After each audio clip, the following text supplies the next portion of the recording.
Hello বন্ধুরা, কোপার রান্নাঘর থেকে তোমাদের সাদর আমন্ত্রণ জানাচ্ছি। বন্ধুরা, আজকে দেখাচ্ছি আরেকটি ছোট মাছের রেসিপি।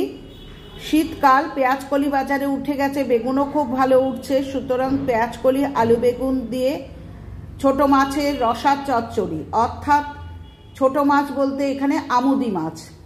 তো আমি এর আগেও অনেক ছোট মাছের চচ্চড়ি দেখিয়েছি, মৌরালার চচ্চড়ি দেখিয়েছি, তবে তখন তো পেঁয়াজকলি ছিল না। এখন বাজারে পেঁয়াজকলি অ্যাভেলেবেল, সেই জন্যে আমি আমুদি মাছের রসা চচ্চড়ি করেছি পেঁয়াজকলি আলু বেগুন দিয়ে। তো এটা গরম ভাতের সাথে খেতে খুবই ভালো লাগে, অত্যন্ত লোভনীয় একটা আইটেম। আজকাল মানুষ আর বড় মাছ খেতে চায় না, সকলেই সাধারণত ছোট মাছের দিকে ঝুঁকে পড়েছে বা জ্যান্ত মাছের দিকে ঝুঁকে পড়েছে, যার জন্যে আমি আমুদি মাছটা নিয়ে এসেছি। তো দেখা যাক এখন সেটা করার জন্যে কি কি লাগছে বা কীভাবে করছি। প্রথমত হচ্ছে আমি বাজার থেকে 250 গ্রাম আমুদি মাছ একদম কাটিয়ে নিয়ে এসেছি। এখানে চিন্তা করার কিচ্ছু নেই, আজকাল বাজারে সমস্ত কিছু কেটে পাওয়া যায়, সুতরাং আমুদি মাছগুলোও তারা কেটে দিচ্ছে।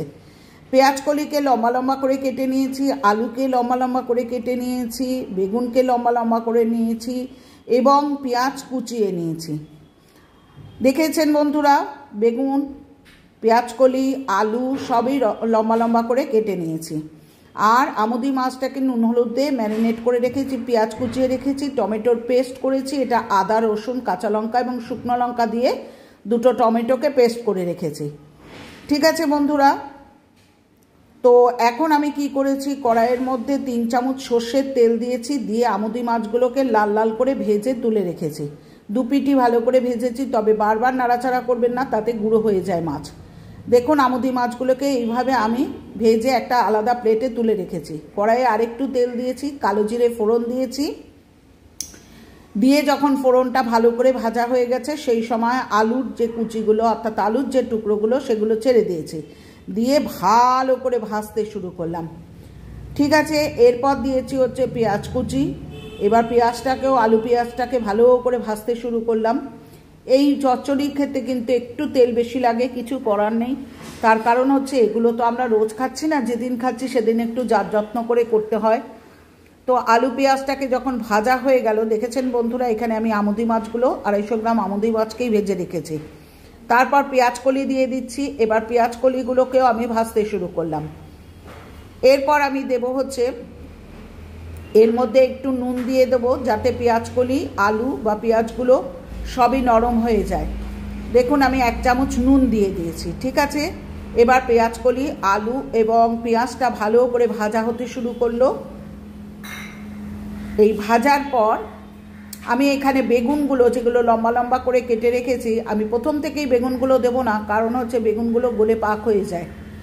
এই সময় আমি বেগুনগুলো দেব যখন পেঁয়াজকলি বা আলুটা আধা নরম হয়ে গেছে, অর্থাৎ আধা সে হয়ে গেছে, নরম হয়ে গেছে। এরপর দিচ্ছি হচ্ছে ওই পেস্টটা করেছি হচ্ছে 2টো টমেটো, 4-5 কোয়া রসুন, 1 টুকরো আদা, 2টো কাঁচা লঙ্কা এবং 2টো শুকনো লঙ্কা দিয়ে বন্ধুরা ভালো করে এই জিনিসটা নাড়তে শুরু করলাম। এরপর হচ্ছে মশলা দেওয়ার পালা। এই মশলাতে কিন্তু আমি খুব যে প্রচুর মশলা ইউজ করব তা না। 1 চামচ হলুদের গুঁড়ো, 1 চামচ কাশ্মীরি লঙ্কার গুঁড়ো, 1 চামচ ধনের গুঁড়ো এবং 1 চামচ জিরের গুঁড়ো, এইটা দিয়ে ভালো করে নাড়াচাড়া করতে লাগলাম। দেখেছেন বন্ধুরা, আমি 2 চামচের বেশি কিন্তু টমেটো সস দিয়েছি। যেহেতু টমেটো সস দিয়েছি সেটা একটু টক মিষ্টি খেতে লাগবে, ভালো লাগে। এই ধরনের চচ্চড়িতে টমেটো সস ইউজ করলে কিন্তু অত্যন্ত সুন্দর লাগে খেতে, একবার ট্রাই করে দেখবেন। অল্প করে চিনি দিয়েছি, কারণ স্বাদটা ব্যালেন্স হওয়ার জন্য, যেহেতু টমেটো সস দিয়েছি সেহেতু কিন্তু আমি চিনিটা দিয়েছি স্বাদটা ব্যালেন্স হওয়ার জন্য। 3-4টে কাঁচা লঙ্কাকে কিন্তু মাঝখান থেকে চিড়ে ছেড়ে দিয়েছি। এবার তৈরি হয়ে গেছে আমার পেঁয়াজকলি আলু বেগুন দিয়ে রসা। অল্প জল দিয়েছিলাম অফ ক্যামেরাতে, দিয়ে ওপর থেকে দেখুন আমি আমুদি মাছগুলোকে দিয়ে নাড়াচাড়া করে কিন্তু নামিয়ে দিলাম। তৈরি হয়ে গেছে আমার আমুদি মাছের পেঁয়াজকলি আলু বেগুন দিয়ে রসা চচ্চড়ি। অত্যন্ত ভালো লাগে, একবার টেস্ট করে দেখবেন, খুব সুন্দর খেতে লাগে গরম ভাতের সাথে। তো এইভাবে আজকের আইটেমটা দেখিয়ে দিলাম। এরপর আসি কাজের কথায়। পুরনো বন্ধুরা, তোমরা যেভাবে সহযোগিতা বা সমর্থন করছো তাতে আমি কৃতজ্ঞ। এইভাবে আমার পাশে থেকো। আর নতুন বন্ধুরা, তোমরা বেল আইকনটাকে প্রেস করো, অর্থাৎ চ্যানেলটিকে সাবস্ক্রাইব করো, লাইক করো, কমেন্ট করো, শেয়ার করো।